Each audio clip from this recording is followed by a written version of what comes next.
shrinking talent pool that we all hear about. And that, once again, is a business issue.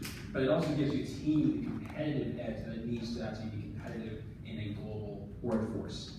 So in my experience, the biggest issues that a lot of workplaces face and the barriers that a lot of workplaces have towards this, the right way to do this is they're usually centered around four ways. The unconscious bias, their lack of prioritization, pipeline shortage, as I said earlier, and workplace culture. So how do we solve this problem? How do we ensure that we improve employee brands, and how do we make sure that diversity filters its way up to the top? I believe that we can do that by following the 4 A's. So awareness, audit, analysis, and affinity. Start with awareness. So awareness. Why is this important? Well, simply, you don't know what you don't know.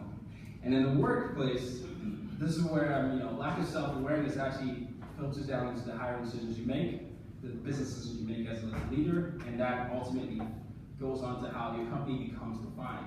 So if you don't recognize your bias and how it actually affects your team, you can see how that problem becomes a very problematic one. And the mistake that a lot of people make in this stage is thinking that they don't have any biases. In fact, a lot of people think that biases is something negative. They think it might make them racist or sexist.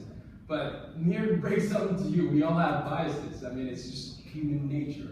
I have a Belle bias. I think Belle, Beauty and the Beast, is the best Disney princess, and I don't think any other princess comes close. But that's a bias that I'm aware of. But in the workplace, a lot of the biases are actually unconscious. People don't know that they have these biases. And one of the best ways that I have found to do that is have everyone on your team take a business association test from Harvard. And this goes across the gender, it's the orientation, it's all sorts of biases, but it allows you to be informed with something that you might not have been aware of. Now, once you're informed with this, you start to understand how that plays into your business decision. The other awareness that a lot of people don't actually have at this level is situation awareness, which is the awareness of your environment and how your team acts and what's going on around you. That leads me to the second A, audit. But basically, auditing in this stage, you're taking inventory of what's going on in your company. Now, it's often best done if you have a third party that you come in, because that encourages more honesty and more open discussions. But in this stage, this is where you have a top-down study of things like, hey, do minorities get callbacks when we have them? Do high-performing men and high-performing women, are they treated the same way? Are you starting with a diverse slate of employees, even potential employees to hire? Or is your work culture safe? Once you finish auditing, you move on to the analysis stage. Now, in the analysis stage, you're figuring out what you want to prioritize. What you figure, what actually works, and what ranks highest, and how that relates to your business issue. But some companies get to the stage and they simply stop, because they think if you raised awareness and you've audited it, it's time to set it up to the HR group or any other group in the company, and I think they've done their job. But I want to challenge people here to think about this a little differently. If we don't, just send it up to the HR group and think of it as more of a market issue, a business case issue, we actually do something very fundamental here. We break it out the HR silo and expand it to every other resource group in the company.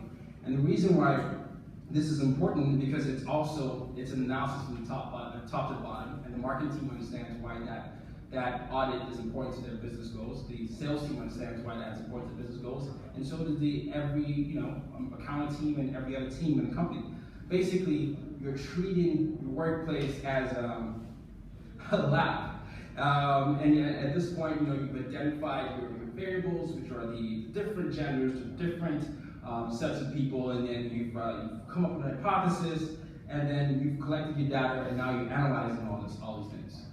Hopefully your office doesn't look like that. But the thing that's very important to recognize here is that transparency should always remain open. Whether it's having an open blog or a podcast or anything, is you're reporting and recording all these stats, and everyone from the bottom to the top is aware of what's going on, so they understand, okay, so this is what was done, and this is how you're saving place. And that leads me to the last A, which is affinity groups. Now, a lot of people always ask me what affinity groups are, and affinity groups basically is a group formed around a common interest, a common culture. But even though a lot of people that comprise of affinity groups are not necessarily the highest ranking officials in the company, they are oftentimes probably the most important people in the company because they're the pulse check of your inclusion strategy. So say you've done everything from the audit and to the awareness and everybody knows what's going on, but how do you actually know if it's actually been implemented? And these are the groups of people that will tell you, hey, that policy is really affecting our group this way. And they can inform how you hire, they can inform what's best for your company to actually work there. So I would encourage companies to really, if they don't have one, think about strengthening and amplifying this voice, because if you have a strong affinity group voice, they are able to feel more part of the company. And to feel more part of the company, they actually do help with your retention strategy. And we all know the stats, if you lose someone, it costs 3 times more to actually hire them back. So why give yourself that business cost and by not allowing affinity groups to be part of who you are? I often say we spend way too much time discussing the business case of diversity and not enough time implementing diversity and inclusion. I think the research shows there are companies with more women perform better and are more innovative. Companies with more minorities perform better and are more innovative. So it's time for us to change because we're actually not tapping into enough of the world's potential. So my challenge to you all, once again, is to make sure that you're making this a business issue and you're actually actively working with the 4 A's. So you have an awareness, situation awareness and self-awareness of what's going on. You're auditing the company from the top to bottom and the bottom to the top. And then you're also analyzing the results and making them open, making them very, very open despite how uncomfortable they may be. And then you are empowering your affinity group so that everyone feels like they're part of that conversation. Because if everyone's part of the conversation, the company culture changes. And the company culture changes, so does your employee brand. If the employee brand changes, so do profits. Thank you very much.